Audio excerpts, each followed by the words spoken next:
Hi, everybody. It has been a while. It has been almost exactly 4 months to the day, maybe give or take a day, since I have joined you with a live video. And there's reasons for that. But what I'd like to chat with you about today is my latest writing that I called Turning 60. And as always, hi, Lori. As always, the link is in this attached to this video. So if you haven't read it, you can go and read it after we're done chatting. But I wrote it for a lot of reasons. The first thing is last week I turned 60. I still can't get my head wrapped around being 60. I liked being 28. I thought 28 was great. I still thought I was 28 inside, and saying that I'm 60 is hard for me to get my head wrapped around and believe. But I guess that's the way it is. I'm 60. But when I turned 59 a year ago, I created a list. 60 things to do before I was 60. And I was pretty aggressive. I had a lot of things I wanted to do. I was going to have fun. I was going to kayak, which I've never done. I was going to read a book a month. I was going to pay for the person's coffee behind me in the Starbucks line. I was going to send more notes. I send a lot of handwritten notes in the mail, but I was going to send more of those. I wanted to do skydiving, but people in my family weren't thrilled about me doing that. So I thought I could try that indoor skydiving where you just go up inside. So I had a whole list of things I wanted to do. I was going to take care of me. I was going to exercise more, lose that 10 pounds that I always want to lose, eat better, do all those things that we always say we're going to do. But I wanted to be in the best shape ever when I turned 60. Well, many of you who follow me know that 4 months ago, I was in a terrible car accident. Being in a car accident was not on my list of 60 things to do before 60. Hi, Miss Wendy. And it stopped my world. You may, if you do follow me, you notice that I got very quiet for a long period of time. I was forced to be that way because I hurt. I was hurt. I was in pain. I wasn't doing well for a long time. And in fact, I'm still struggling a little bit. I still, for those of you who wonder, I'm still going to physical therapy twice a week. And I'm still working on a few things because of the accident, but I'm getting so much better than I was 4 months ago or 3 months ago or even a month ago. I have a few issues that may never get back to 100%, but we're working on that. So the car accident was not on my 60 things to do before 60. Now, I started this saying that I have a hard time believing I'm 60, and I always felt younger than my age. I never believed I was as old as I was. In fact, a couple weeks before the accident, I was outside playing baseball with my grandsons and hitting balls and running bases and pitching. And this accident put all that to a stop. I felt old. I felt my age for the first time ever. And I was very sad about not being able to do the things that I was used to doing. And very sad that I was in pain. And I will tell you, the thing that hurt the most for me was seeing the sadness in the people that I love in their eyes when they looked at me, because my grandkids didn't understand why I couldn't run the bases and play with them anymore.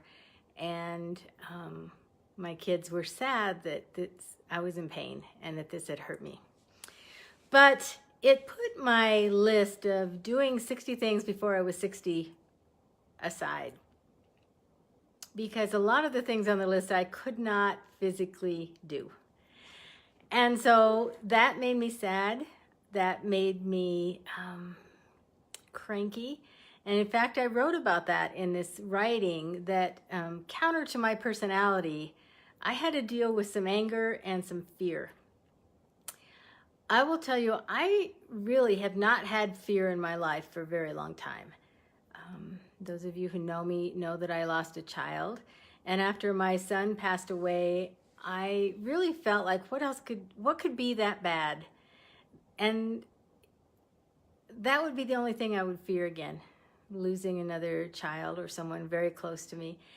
But since that had happened and I was still vertical and still living a happy life, I was not afraid of anything happening. So the fact that this accident put me in a place of being afraid made me angry. And so I had to deal with a lot of things in the last 4 months. But what I have come to the conclusion of, that it's okay that I didn't get through my 60 things before 60 list, because maybe the year that I'm 60 will be my year. Maybe it will be the year of Pennie this year that I'm 60, and I will be able to accomplish some of those things. And if I don't accomplish all of them, that's okay too. I am not going to be real hung up on that. I am just grateful and happy that I'm here to celebrate being 60 and doing what I can do. But I also came to the conclusion that I believe nothing happens accidentally. Everything happens for a reason. And maybe, as I believe, everything happens to teach us lessons. Maybe there was a few lessons I needed to learn. Maybe I needed to learn, have a refresher course about handling anger and fear. Maybe I needed to learn what it was like to live in pain, because there's so many people living in pain, and you know, that's my whole mission in life, is to help others. So maybe I've learned a few lessons that will help me become a better teacher. And the other thing is forgiveness. Because of my anger, maybe I needed to learn how to forgive the cause of my accident, and forgiveness that happened, and the circumstances that it happened under. So I think there was a lot of lessons in my accident, and maybe it was no accident that it happened right before I turned 60, to give me a new look, a new fresh eyes on my life, and how close I came to not being here, and how grateful I am that I am here and lived through the accident, even though I've had some struggles that are going to be okay and getting better. But maybe it was no accident, that it was time for me to look at my life like it's not forever. You know, we have a certain amount of time on this earth and in this life that we have, and we need to make the most of it. So maybe I needed to gain a new appreciation for that, and for the people I love and the people I care about, and look at them differently too, because we never know. We never know when that one moment is going to happen and we won't be here. But I wrote turning 60 for a lot of reasons, because I think there's a lot of us that as we age, we start to look at our life in a different way. I mentioned that historically, the years that are 9 years for me, 29 was not a good year for me, 39, 49, and now 59, those historically have not been great years for me. And so I'm kind of looking at it now, instead of being sad that I'm 60 and, oh, how can I be 60? Looking at it like I have a whole new decade now. I have a long time before another 9 year. So I have a whole decade to get things done, and to appreciate life, and to have fun, and to enjoy it. And so I'm not going to worry about that next 9 year. It's a long way off. And I think instead of bemoaning what that number is, what my age number is, I am just so very grateful to be here. I'm so very grateful to be back with you.